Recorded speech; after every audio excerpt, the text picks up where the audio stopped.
तो इसमें 34 क्वेश्चन है ना?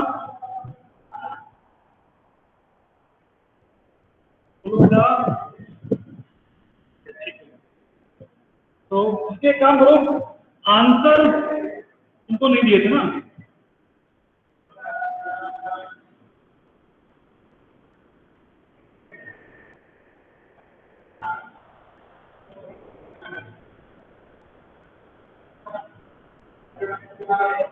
उसके आंसर तो सब भेज देंगे लोग लिखने का, अच्छा लिखने में टाइम वेस्ट हो।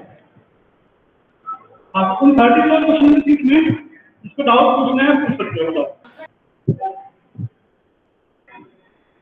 बोलो बेटा, इसको जो डाउट है पूछ लो।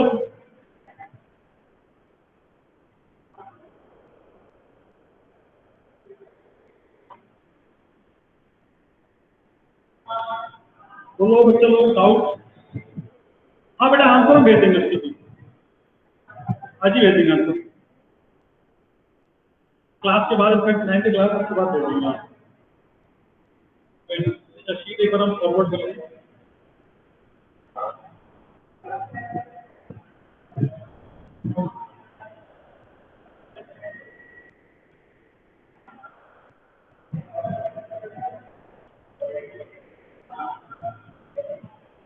इसको हमने शीट फॉरवर्ड कर दिया है। जिसके पास शीट नहीं है, इसमें से क्वेश्चन देख सकते हो। क्वेश्चन नंबर 23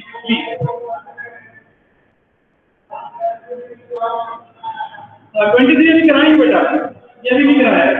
चलाओ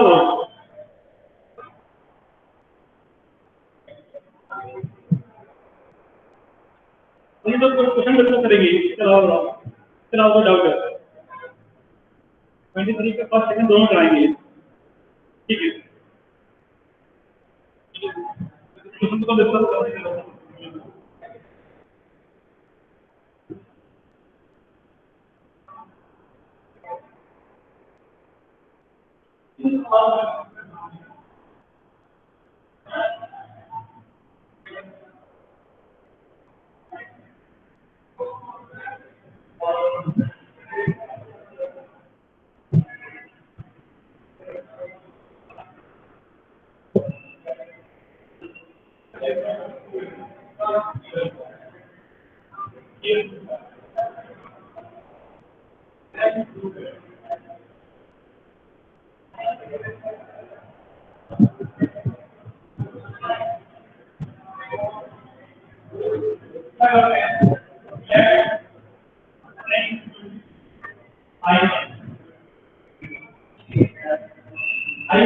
इंटीग्रल पार्ट एफ क्या फ्रैक्शनल पार्ट।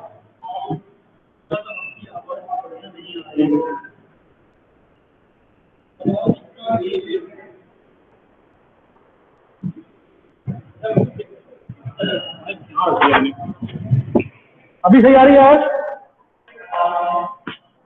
बोलो हाँ ठीक है। वो माइक वहीं छूट गया था। देखो, हमने बोल दिया एक्स को आई प्लस एफ। आई मतलब integral part of x, F मतलब fractional part of x. Basically इसकी बात कर रहे हैं हम लोग। आई मतलब ये, ठीक है? तो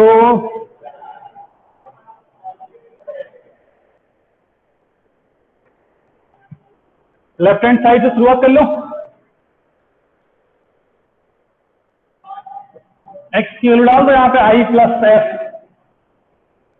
तो बेसिकली ये क्या बनेगा? देखो, आई प्लस एफ का integral part plus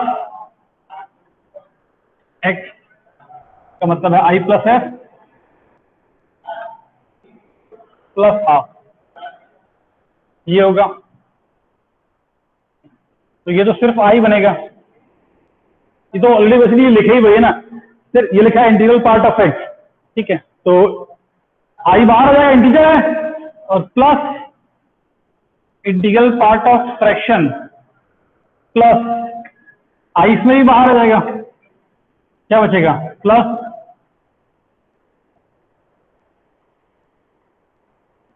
F plus 1/2। बोलो यही होगा? यहां पे किसी को डाउट? यहां पे किसी को कुछ भी दिक्कत है तो बताओ बेटा। क्लियर है सबको यहां तक? ठीक है, अब ये बताओ, ये तो सबको पक्का है कि जीरो होने वाला है, ठीक है, एफ की वैल्यू 0 से 1 के बीच में होगी, इंटीग्रल एफ तो पक्का है कि जीरो है, तो ये आई और आई मिला के 2i लिख दो इसको, ठीक है, 2i, ये जीरो हो गया, बचा क्या है सिर्फ ये वाला integral part of F plus, अच्छा ये बताओ एफ 0 से 1 होता है और इसमें हाफ ऐड कर रहे हो, तो इसकी वैल्यू क्या होगी हमको ये बताओ बच्चों, इसकी वैल्यूज क्या क्या हो सकती हैं ये बताओ, एग्जैक्ट वैल्यू तो नहीं बोल पाओगे लेकिन क्या क्या पॉसिबल वैल्यूज हो सकती हैं इसकी, बोलो, तो बहुत डिफिकल्ट नहीं, आसान है। अरे देखो एफ तो पक्का है कि 0 से 1 होने वाला है, फ्रैक्शनल पार्ट होता है ना एफ, तो एफ क्या होता है 0 से 1, देख रहा, तो एफ प्लस हाफ कहां से कहां तक जाएगा, 1/2 से लेके 3/2 तक, बोलो क्लियर की बात, कि 1/2 से लेके 3/2 तक, तो इसकी जो वैल्यू होगी या तो 0 होगी या 1 होगी, ठीक है, या तो 0 होगी या 1 होगी, depending upon the value of F, depending upon the value of F. तो यहां पे फिर हम लोग केस बनाएंगे, क्या तो कैसे, दो केस पॉसिबल है कि इफ एफ जो है वो 0 से लेके हाफ के बीच में है, और दूसरा केस क्या है कि इफ एफ जो है वो 1/2 या उससे बड़ा और 1 से छोटा है, ठीक है, तो एफ अगर 0 से हाफ में है तो इसकी वैल्यू बोलो क्या बन जाएगी, 0, तो this will B 2i only, और अगर एफ 1/2 से 1 है, अगर एफ 1/2 से 1 है तो ये 1 से बड़ा हो जाएगा, तो इसकी वैल्यू क्या हो जाएगी 1, तो ये वाला पार्ट हो जाएगा 2i + 1, तो लेफ्ट हैंड साइड जो है वो आइदर या तो 2i होगा या 2i + 1 होगा, depending upon the value of F. अगर एफ हमारा 0 से लेके हाफ तक है तो वो 2i होगा, और अगर हाफ से 1 तक है तो वो 2i + 1 होगा। अब राइट हैंड साइड की बात करते हैं, राइट हैंड साइड हमारा क्या लिखा है 2x, मतलब तुम बोल रहे हो 2i + 2f का इंटीग्रल पार्ट, तो ये तो पक्का है 2i तो बाहर आ ही जाएगा, प्लस 2f का इंटीग्रल पार्ट, ठीक है, 2f क्या होगा, f होता है 0 से 1, तो 2f जो जाएगा वो जाएगा 0 से 2 जाएगा, तो यहां पर भी केस बनाएंगे कि अगर f हमारा 0 से लेके हाफ से कम है तो ये नंबर 1 से कम हो जाएगा, ठीक है, ठीक है, ये नंबर 1 से कम हो जाएगा, तो अगर f 0 से हाफ है तो राइट हैंड साइड क्या बनेगा 2i, और अगर हमारा f हाफ से बड़ा है 1 से कम है तो ये क्या हो जाएगा बोलो 2i + 1, 2i +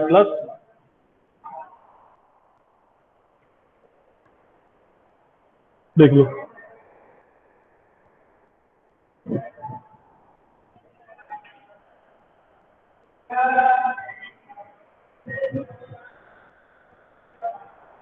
देख लो बेटा,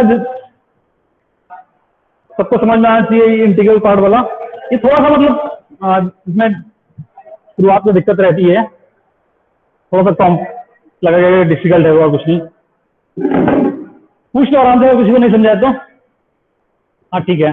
देखो बच्चे पहले बताओ महक बेटा, तुमको ये बात मालूम है कि फ्रैक्शनल पार्ट 0 से 1 होता है, पक्की बात है, यस और नो बताओ, फ्रैक्शनल पार्ट, ठीक है, तो ये वाला तो हमने क्या किया है, x को i + f मान दिया, i मतलब इंटीग्रल पार्ट, f मतलब फ्रैक्शनल पार्ट, ठीक है, तो इसमें हमने वैल्यू पुट कर दी ऐसे, तो ये बन गया आई, तो बाहर आ गया, हाँ बाहर आ गया, 2i हो गया आई, ठीक है। और ये क्या बनाएगा, integral part of F plus 1/2। ये तो जीरो होगा, क्योंकि 0 से 1 के बीच का फ्रैक्शनल पार्ट क्या होता है, 0, ठीक है। अब बात करते हैं एफ प्लस हाफ। ये थोड़ा दिक्कत दे रहा है, कैसे दे रहा, कि अगर फ्रैक्शन पार्ट 1.2 से बड़ा हुआ तो ये तो 1 से बड़ा हो जाएगा, तो ये 1 बन जाएगा। लेकिन अगर 1/2 से कम हुआ, तो 1/2 से कम हुआ तो ये 1 से कम हो जाएगा, तो इसका इंटीग्रल पार्ट क्या हो जाएगा, 0। बोलो ये बात समझ में आती है यहां पे जो काम कर रहे हैं, कि ये फिक्स नहीं है ना, एफ प्लस हाफ। बोलो एफ प्लस हाफ फिक्स नहीं है, वो depending upon the value of F integral part उसका आएगा। बोलो मैं क्या सब में समझ में आया या ये पार्ट एफ की वैल्यू, वो स्लाइड, बोलो बच्चा,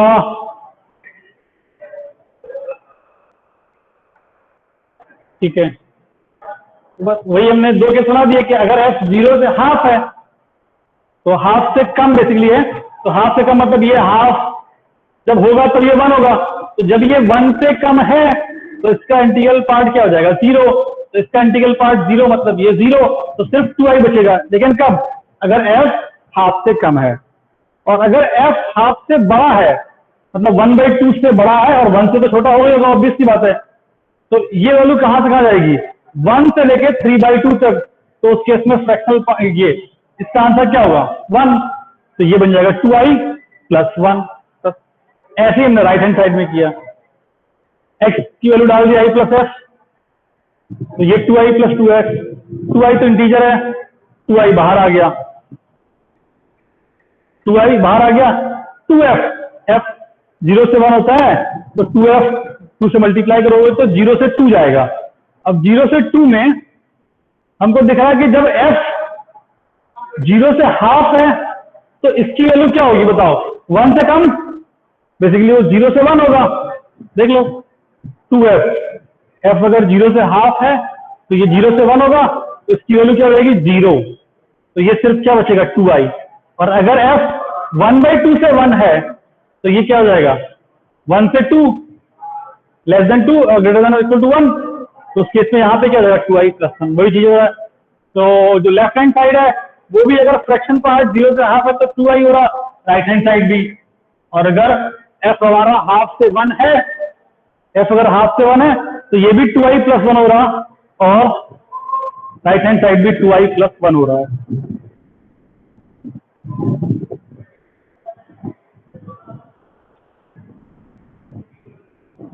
बोलो बेटा क्लियर है सबको,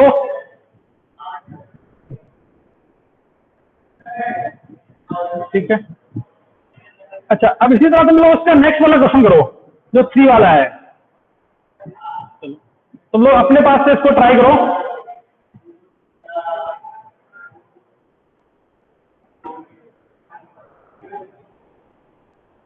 प्रूव दैट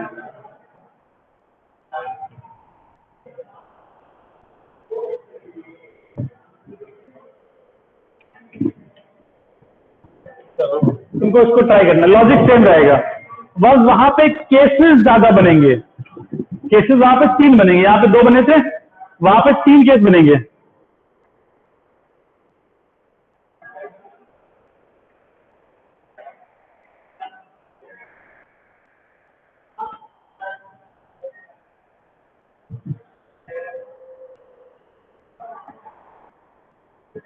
करो बेटा, सबको ट्राई करना है ये वाला क्वेश्चन।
अब इंटीग्रेशन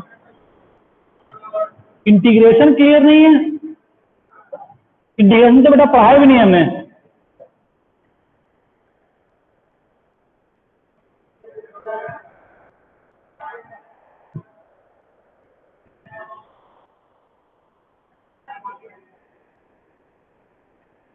बेटा इन्हें कहो जिसका छूट गया टॉपिक उसको भी इतना परेशान नहीं होना है, ठीक है।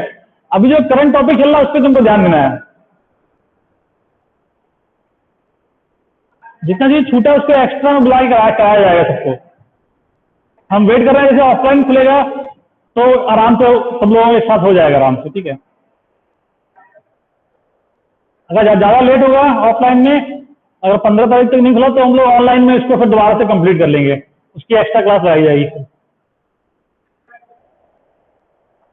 होपफुली 15 तक हम लोग उम्मीद है कि खुल जाएगा। अगर फिर भी नहीं खुलता है तो फिर ऑनलाइन में एक्स्ट्रा क्लास लगा के उसको करवा दिया जाएगा।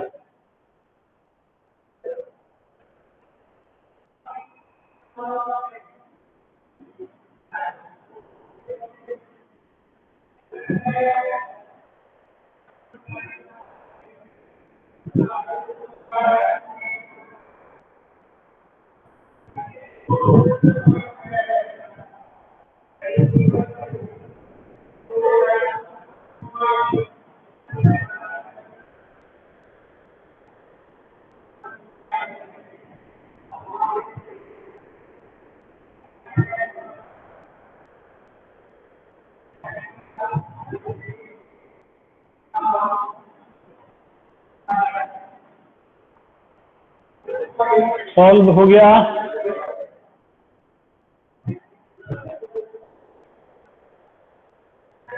तीन केस बनेंगे बेटा उसमें, ठीक है। 1/0 से 1/3, 1/3 से 2/3 और 2/3 से 1, ऐसा केस बनेंगे।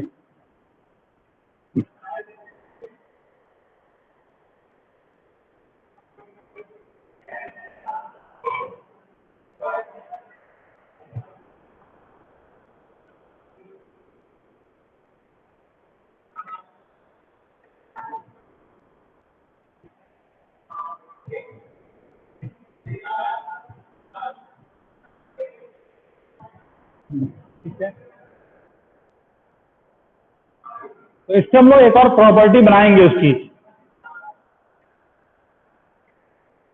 उनको थोड़ा थोड़ा फील आ गया होगा कैसे बनेगी वो। इसकी ये पहले हमने 2 के लिए लिखा, फिर 3 के लिए, फिर 4 के लिए कर सकते हैं। ऐसे ही हम लोग इसको n के लिए एक्सटेंड कर सकते हैं। पहले 3 वाला तुम लोग कर लो सब लोग।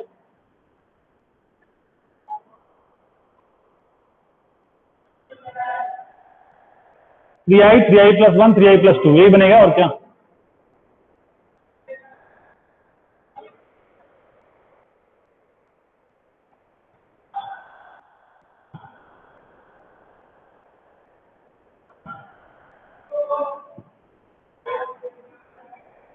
और बाकी बच्चे लोग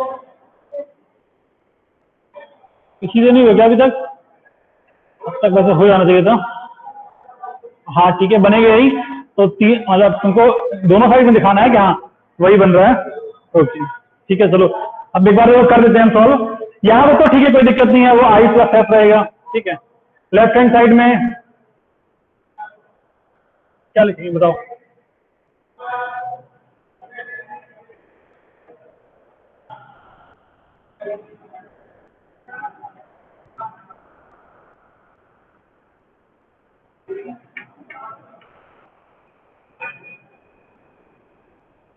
ये लिखेंगे आई तो सबसे बाहर आ जाएगा, ठीक है। ठीक है, सबसे इंटीजर आई तो बाहर आ जाएगा, तो क्या हो जाएगा 3i प्लस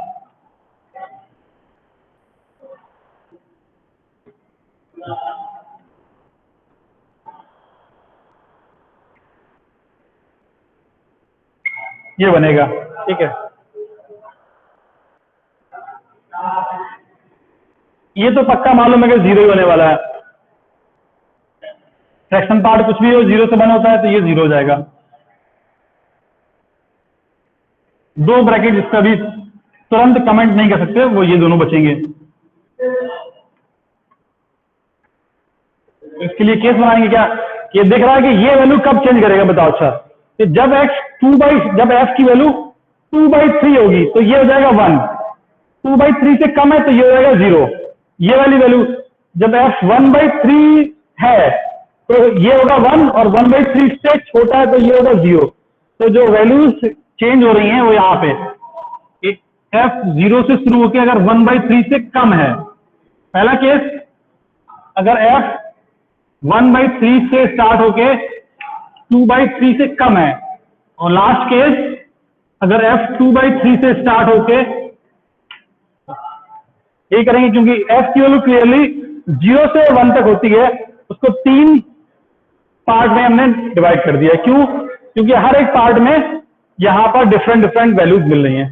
तो 0 से 1/3 में क्या होगा बताओ, उस समय ये नंबर 1 से कम रहेगा, ये नंबर भी 1 से कम रहेगा, दोनों नंबर 1 से कम रहेंगे तो इंटीग्रल पार्ट दोनों का आ जाएगा 0। तो लेफ्ट हैंड साइड जो बनेगा that will be 3i only. इस समय क्या बनेगा देखो, 1/3 से 2/3 है, तो ये नंबर कहां से जाएगा, ये नंबर 2/3 से लेके 1 माइनस मतलब 1 से कम तक जाएगा, तो ये भी 0 जाएगा। इसकी बात करते हैं 1/3, हाँ ये 1 हो जाएगा, ये बेसिकली 1 से लेके 4/3, तो इंटीग्रल पार्ट क्या हो जाएगा 1, तो ओवरऑल ये बनेगा 3i + 1। ठीक है, इसी तरह जब 2/3 से बड़ा है तो 2/3 पे ये हो जाएगा 1 और ये भी 1, तो ये हो जाएगा 3i + 2।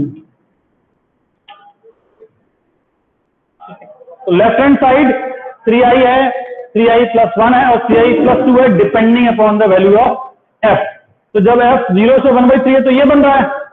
ठीक है, इसी तरह अब राइट हैंड साइड में क्या लिखोगे 3x, तो वहां पे केस तो क्लियर है कि ये होगा 3i + 3f, 3i बाहर आ जाएगा, यहाँ पे 3f बचेगा। अब 3f में फिर हमको डिवाइड करना है,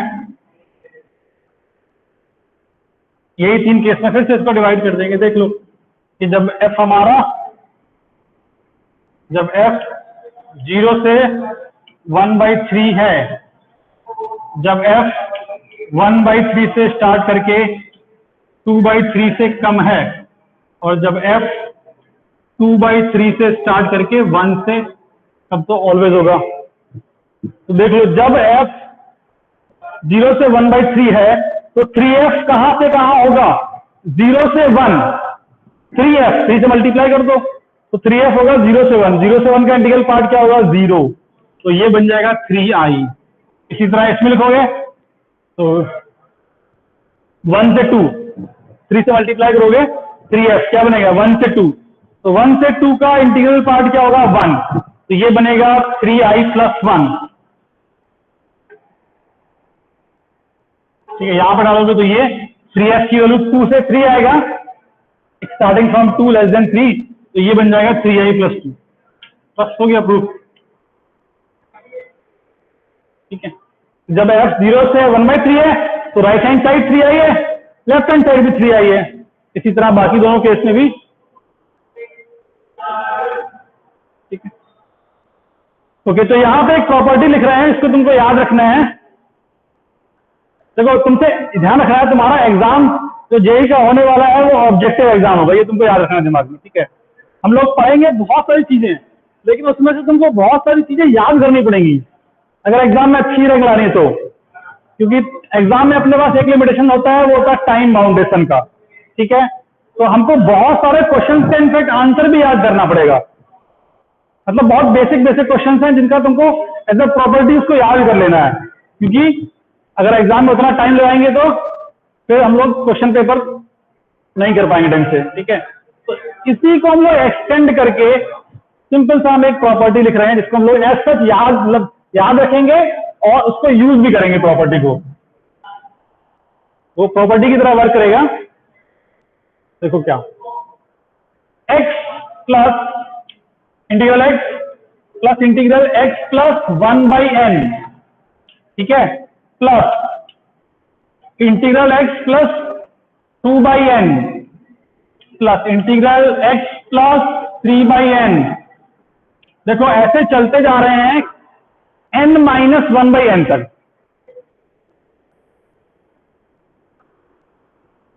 इसको एक्सटेंड कर रहे हैं कहां तक, x plus n minus 1/n तक। तो ये जो आंसर आएगा ऐड करने पे, this will B integral nx। देख लो, देखो पहले क्वेश्चन में 2 ब्रैकेट लिए थे हमने, 2 ब्रैकेट लिए थे, देखो फर्स्ट वाले क्वेश्चन में। सेकंड वाले क्वेश्चन में इसमें काउंट करो 3 लिखे, कहां से, 0/3, 1/3 और 2/3। ऊपर लास्ट ब्रैकेट कहां तक गया है, n-1 तक, ठीक है। अगर हम 4 लिखेंगे तो क्या आएगा, इंटीग्रल x 1/4, 2/4, 3/4, बस। इसका आंसर किसके इक्वल आएगा, 4x के। तो इन जनरल ऐसे लिख रहे हैं 0/n, मतलब x प्लस 0/n, तो 0/n तो 0 है, ठीक है। x प्लस 1/n से लेके कहां तक गए हैं, एक टर्म तक। नीचे n है तो ऊपर n-1, नीचे 3 था तो ऊपर 2 था, जब नीचे 2 रहा होगा तो ऊपर 1 रहा होगा लास्ट में, ठीक है। तो इसमें कितने ब्रैकेट लिखे हैं, ये n लिखे हैं, तो इसका आंसर क्या होगा, nx, इंटीग्रल nx। और इसको भी प्रूव कर सकते हैं हम लोग, लेकिन ऑब्वियसली ऐसे करेंगे नहीं। इसका प्रूव एक और तरीके से कर सकते हैं, लेकिन अभी तुमको इसको एज अ प्रॉपर्टी याद रखनी है। लिख लो, ये क्या है, प्रॉपर्टी।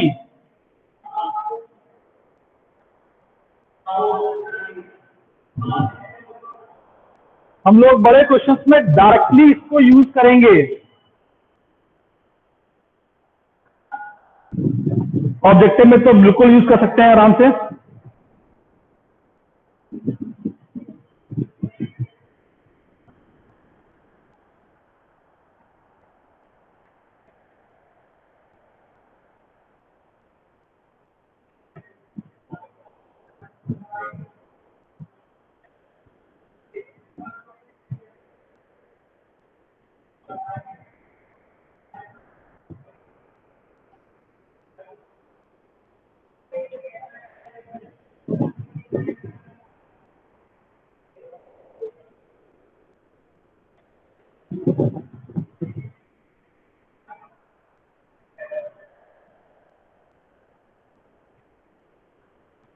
अच्छा देखो, एक और, मतलब बेसिकली वो कॉमन सेंस का क्वेश्चन था, लेकिन हम लोग उसमें से भी एक और प्रॉपर्टी बना लेंगे ताकि उसको याद कर लें। सर आपने इसकी शीट नहीं की थी, इंटीग्रल सेंस, हाँ उसको देना है बेटा एक और शीट इसमें, ठीक है।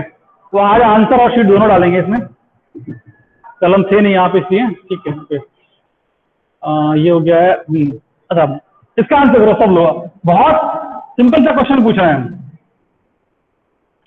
ये तो बताओ सही लिखा कि नहीं लिखा है हमने, इज इट राइट और रॉन्ग, बोलो। सही लिखा है, ठीक है।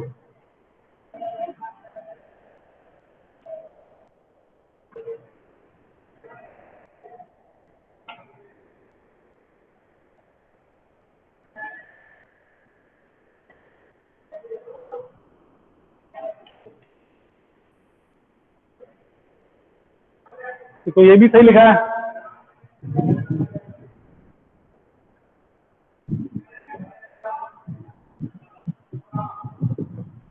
बोलो, ठीक है। अच्छा, इसका बताओ।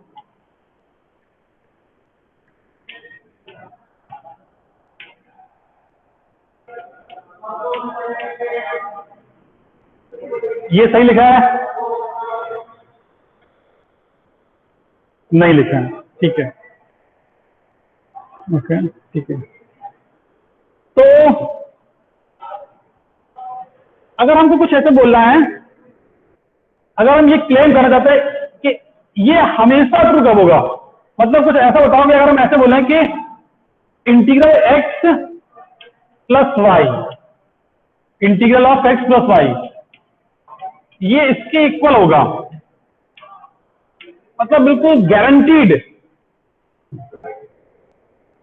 तो क्या ये बोल सकते हैं कि अगर x और y इंटीजर हैं, अगर x और y इंटीजर हैं तो ये पक्का ट्रू होगा। और भी केसेस में हो सकता है, लेकिन इस केस में अगर x और y इंटीजर है तब तो ये पक्का ट्रू होने वाला है। नहीं बेटा, x इंटू वाई पॉजिटिव वाला नहीं है ना, वो गलत बोल रहे हो। नेगेटिव रहेंगे, वो डिपेंड करेगा कि फ्रैक्शन की वैल्यू कितनी है, उस पर डिपेंड करेगा। लेकिन अगर हम बोल रहे हैं कि अगर दोनों इंटीजर हैं तब बोलो ये सही है कि नहीं।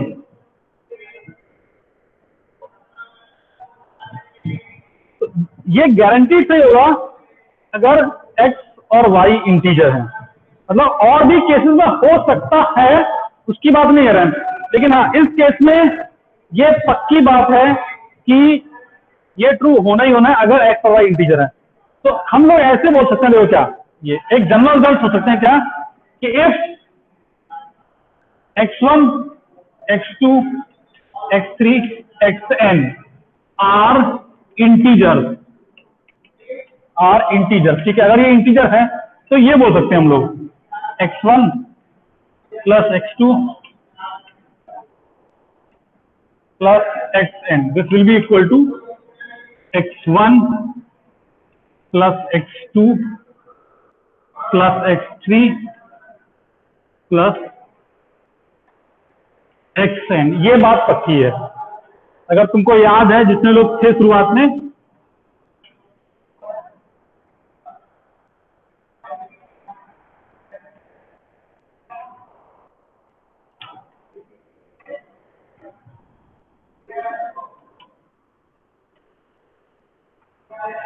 बेसिकली ये हम बोलना चाहते हैं।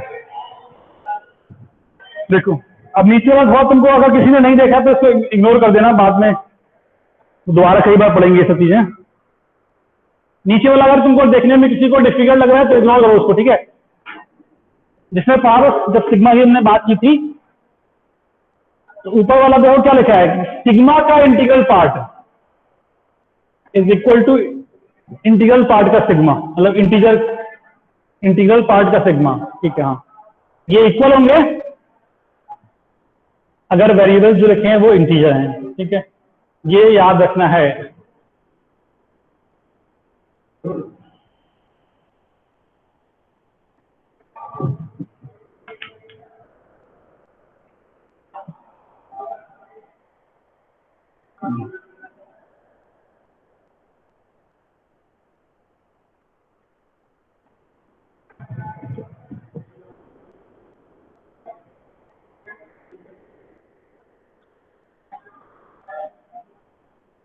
क्लियर है इतनी बात सबको? ओके चलो, इतना क्लियर है तो इस बात का तुम आंसर कर दोगे पक्की बात हमको।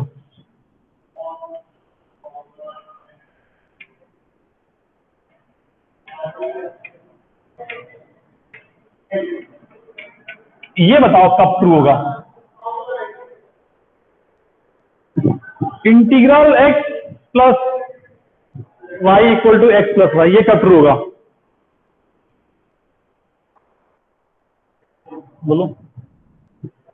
Integral x plus integral y equal to x plus y, ये कब ट्रू होगा? यहां पे हमने बोला था कि जब ये इंटीजर है तब ये ट्रू होगा। अब हम उल्टा पूछ रहे हैं कि ये ट्रू है तो x और y कैसे होंगे बताओ? x और y इंटीजर, ठीक है। क्योंकि अगर इंटीजर के अलावा कुछ और हो गए तो तुमने ये लिखा ना लेफ्ट साइड, वो कम हो जाएगा। जैसे कि सपोज तुमने लिख दिया 1.2 तो ये 1.2 को छोटा करके 1 कर देगा। यहां तो उतना ही लिखा है ना, तो मतलब x प्लस वाई यहां पर भी है तो यहां पर भी x प्लस वाई ही बनना चाहिए, तभी दोनों इक्वल हो पाएंगे। तो हम लोग क्या बोलेंगे कि integral x plus integral y equal to x plus y if and only if x y are integer, ठीक है। ये लिखते हुए चलना, ये सारी प्रॉपर्टीज करके हैं, जो प्रॉपर्टीज की लिस्ट थी उसी में चाहो तो ऐड कर लेना, ये भी प्रॉपर्टी है।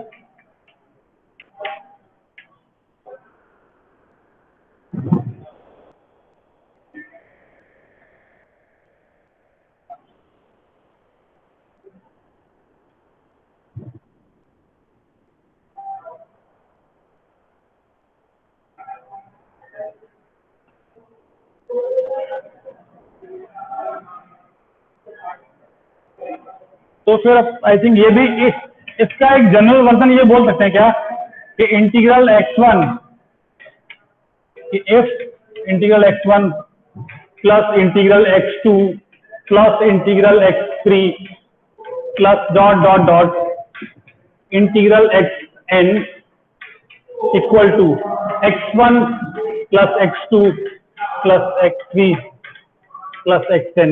ये तभी ट्रू होगा जब सारे इंटीजर्स होंगे, क्योंकि अगर एक भी फ्रैक्शन हुआ तो लेफ्ट साइड जो है वो कम हो जाएगा। ठीक है, तो this is if this then x1 x2 x3 xn must be integer।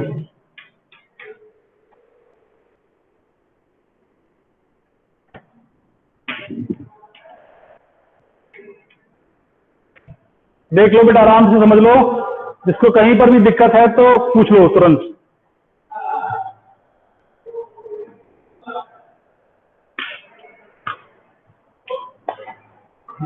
बेटा सब लोग अपने नोट्स शेयर कर दो, ठीक है, ऐसा नहीं है तो सभी लोग शेयर कर दो नोट्स अपने ग्रुप पे, उससे हमको भी आइडिया है तुम लोग कैसा लिखते हो, क्या लिखते हो। तो आज इवनिंग तक सब लोग नोट्स शेयर कर देना जो भी तुमने बनाए हैं।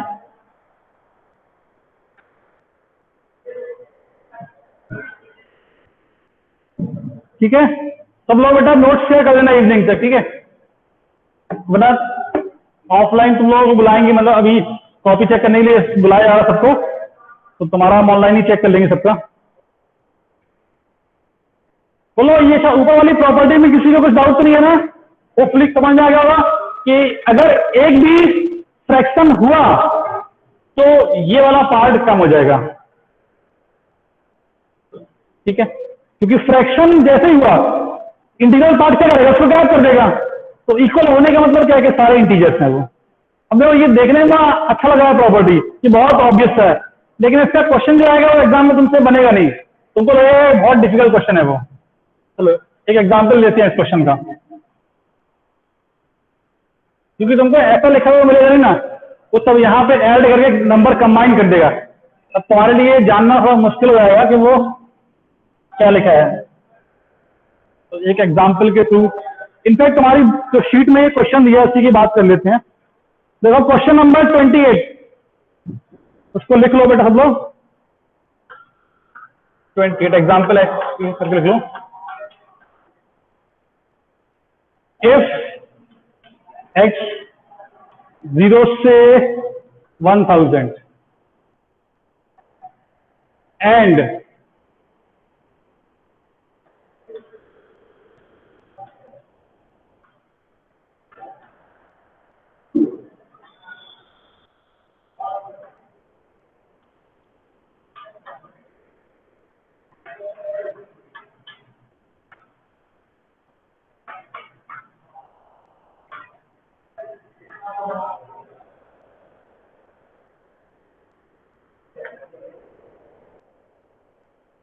then find number of possible values of x।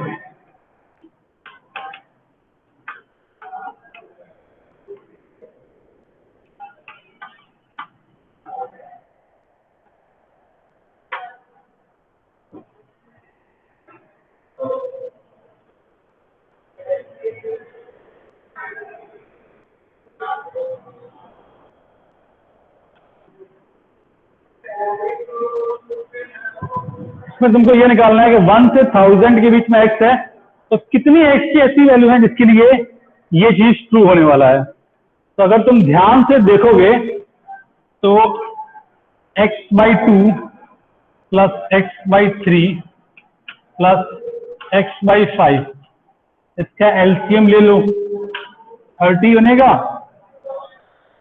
कितना आएगा 15x plus 10x plus 6x, तो ये बन जाएगा 31x/30। तो ये जो लिखा है ना उसने, ये बेसिकली यही लिखा है, x/2 plus x/3 plus x/5। ये ट्रू कब होगा, व्हेन ऑल आर इंटीजर। तो x/2 इंटीजर होना चाहिए। समझ गए ना बेटा क्या कर रहा है? तो बेसिकली क्या लिखा है, वो ये लिखा है क्वेश्चन।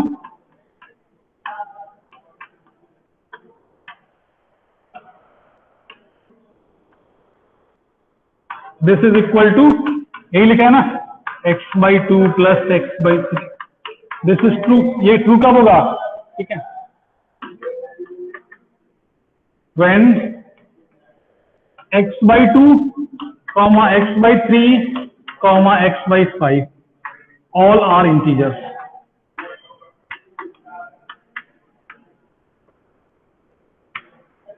ये सारे इंटीजर होने का मतलब क्या है? चल फिर तो x एक इवन, हाँ हाँ बहुत सही बात है, x इवन सिर्फ नहीं, x2 का मल्टीपल होगा, x3 का मल्टीपल होगा, x5 का मल्टीपल होगा। तो बेसिकली x ऐसा किसका मल्टीपल हो जाए कि 2 का भी हो जाए, 3 का भी हो जाए, 5 का भी हो जाए? नहीं बेटा, और तो पॉसिबल ही नहीं है। जैसे ही तुमने बोल दिया 2 का मल्टीपल तो इवन तो हो ही गया अपने आप। 3 का मल्टीपल और 2 का मल्टीपल मतलब 6 का मल्टीपल, 5 का भी मल्टीपल है मतलब 30 का मल्टीपल। तो ये x/2, x/3, x/5 ये सारे इंटीजर्स तभी होंगे when x is a multiple of 30। ठीक है, this is true when x is multiple of 30। अब तो आगे लिख सकते हो ना, अब आगे लिख लो, this is true when x is multiple of 30। तो काउंट कर लो इसमें कितने मल्टीपल हैं 30 के।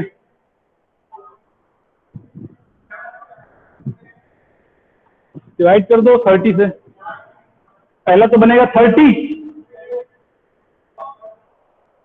लास्ट क्या बनेगा 990। तो शायद 33 आएगा आंसर ना। देखो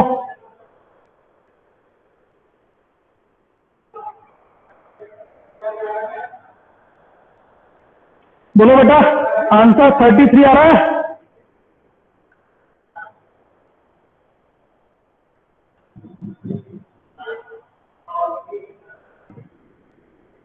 बताओ।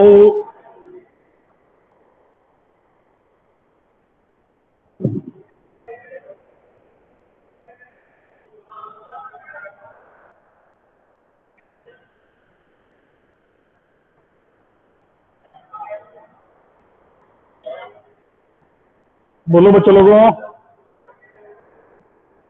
33 ऐसे इंटीजर्स होंगे 0 से 1000 में जो 30 के मल्टीपल्स हैं। स्टार्टिंग फ्रॉम 30, 60, 90 ऐसे चलेगा, लास्ट नंबर क्या आएगा 990।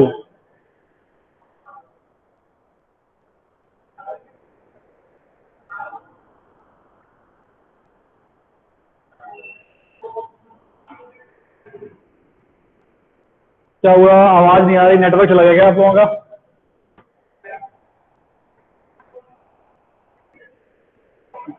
आ रहा है तो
बोलो बेटा लोग, क्लियर है सबको? क्या हुआ, कोई रिप्लाई नहीं कर रहा है?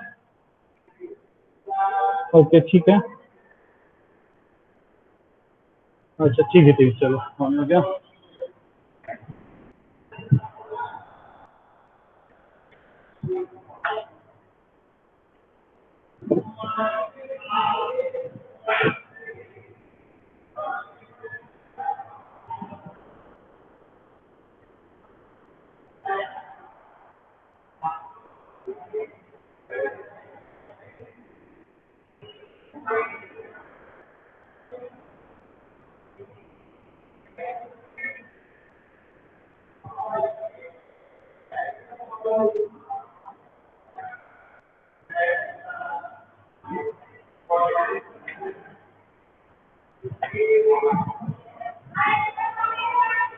चलो सर, एक क्वेश्चन लिख रहा है, जल्दी से उसका आंसर करो। देखो, फाइंड द वैल्यू ऑफ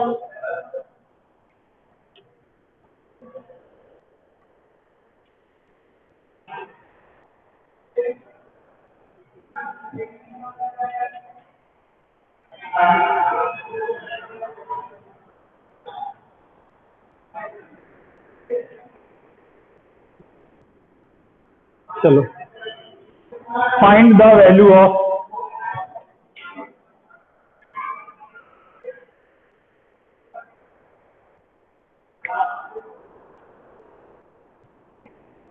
ऐसा कोई है जिसको सिग्मा का मतलब नहीं मालूम है? जो सिग्मा पढ़ाया था वो क्लास में नहीं था उस समय। ये 66 लिखा है बेटा, ठीक है।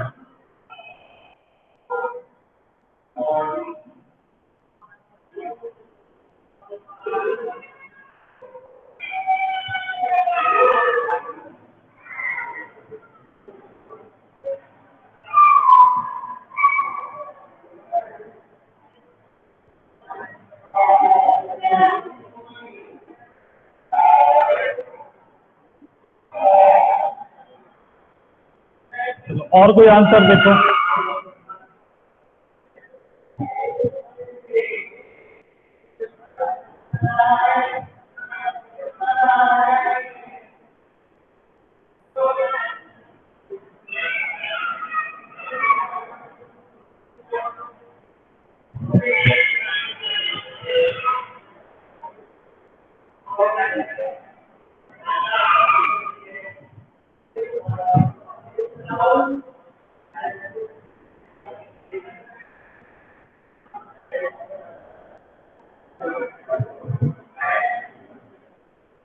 सहज श्रीवास्तव, बेटा गलती कर दी तुमने, सुनो। अब देखो, यही तुमने जो गलती की है यही एग्जाम में होती है। हम लोग पढ़ने के बाद भी क्वेश्चन कभी कभी गलत करते हैं, और यही सबसे बड़ा ड्रॉबैक होता है। इसका आंसर 23 आना चाहिए।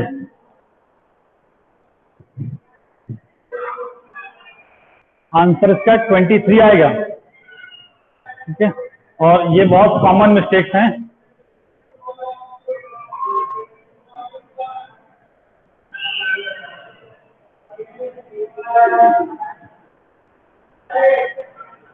देखो, ये बनेगा क्या पहले देखो। अच्छा बनेगा तो यही ना, सब कुछ समझ में आ गई। तो 1/3 प्लस 1/66 प्लस 1/3 2/66, ऐसे चलते चलते जाएंगे। तो पहले ये सोचते हैं पहली बार 1 कब होगा। अभी तो ये 0 है, 1 से कम है, 1 से कम है। जब इसमें 2/3 आएगा, 2/3 मतलब 44/66। तो देख लेते हैं, 1/3 44/66 ये आएगा। यहां पे ये पहली बार 1 हो जाएगा, यहां पे ये पहली बार 1 होगा, ठीक है। उसके बाद प्लस 1/3 45/66 1 ही रहेगा। उसके बाद चलता रहेगा, लास्ट तक भी शायद 1 ही रहेगा। 1/3 66/66, तब भी ये 1 बनेगा, और 1 प्लस 1/3 उसका इंटीग्रल पार्ट भी क्या होगा, 1। तो देख लो यहाँ पे इससे पहले, इनफैक्ट इसके पहले वाला एक और टर्म दिख रहा है 43, और इसके बाद 44 कर देते हैं। देखो ये होगा 0, ठीक है, ये भी होगा 0, ये भी होगा 0, यहां तक तो 0 चलेगा। यहां पर पहली बार आएगा 1, उसके बाद फिर 1 रहेगा सब में 1, ये भी 1, सब में 1 रहेगा। अब बस तुमको ये काउंट करना है कितने 1 हैं। अब तुमने गलती क्या की है, तुमने ऐसे किया हुआ 66 - 44 एंड आंसर 22, जो कि गलत है। अरे सिंपल सा काउंटिंग करो, 66 - 43। ये ऐसा मिस्टेक है ना कि 1 से लेके 12 तक नंबर लिखे हैं। काउंट करके देखो, 44 पे 1 है, 45 पे 2 है, समझा?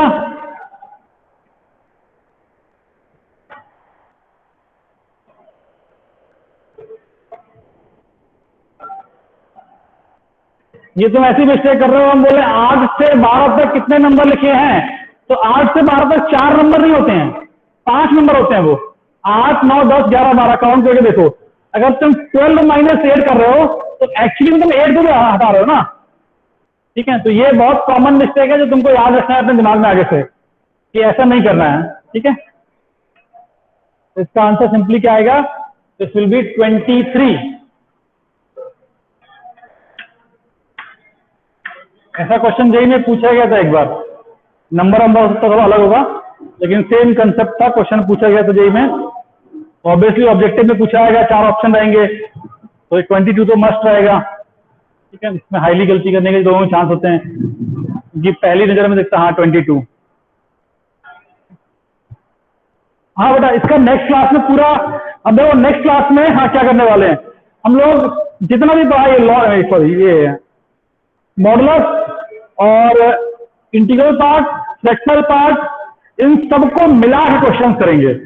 अभी हमने इंडिविजुअल क्वेश्चन करे हैं, अब इन सबको मिक्स करके पूरे एक क्लास में केवल प्रैक्टिस क्वेश्चन ही करेंगे, ठीक है?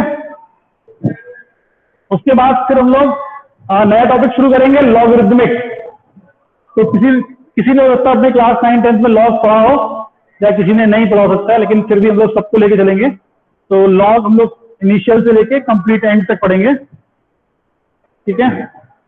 हाँ ठीक है, किसी ने पढ़ा होगा किसी ने नहीं पढ़ा होगा, अलग अलग बोर्ड में अलग अलग रहता है, ठीक है? जिसने पढ़ा होगा थोड़ा सा पहले से एडवांटेज हो जाएगा, मतलब कोई दिक्कत नहीं, नहीं पढ़ा है पहले, कभी भी नहीं देखा है, तब भी कोई इशू नहीं है, वो हम लोग बिल्कुल डेफिनेशन से लेके चलेंगे आराम से, ठीक है? तो चलो बेटा आज यही एंड कर रहे हैं। नेक्स्ट क्लास में हम लोग पूरे क्लास में प्रैक्टिस क्वेश्चन ही करेंगे, इन सब पे मिक्स करके, इंटीग्रल पार्ट, मॉडुलस और least integer, greatest integer, fractional part, मतलब वहां पर सारे मिक्स एक साथ कर देंगे, मतलब एक ही क्वेश्चन में मॉड भी आ जाएगा, इंटीग्रल पार्ट भी आ जाएगा, लीस्ट भी आ जाएगा, ऐसे क्वेश्चन करेंगे, ठीक है? चलो तो फिर नेक्स्ट क्लास में मिलते हैं। हाँ बेटा, इसके बाद से लॉगरिथमिक पढ़ने के बाद फिर हम लोग कोई भी टॉपिक शुरू कर सकते हैं, नोट वहां से फिर उठा के तुम अपना बुकलेट सॉल्व करना शुरू कर सकते हो उसके बाद से। इनफैक्ट इसको पढ़ने के बाद, लॉग को पढ़ने के बाद तुम्हारा जो पहला बुकलेट रहेगा वो हम बोल देंगे सॉल्व करने के लिए,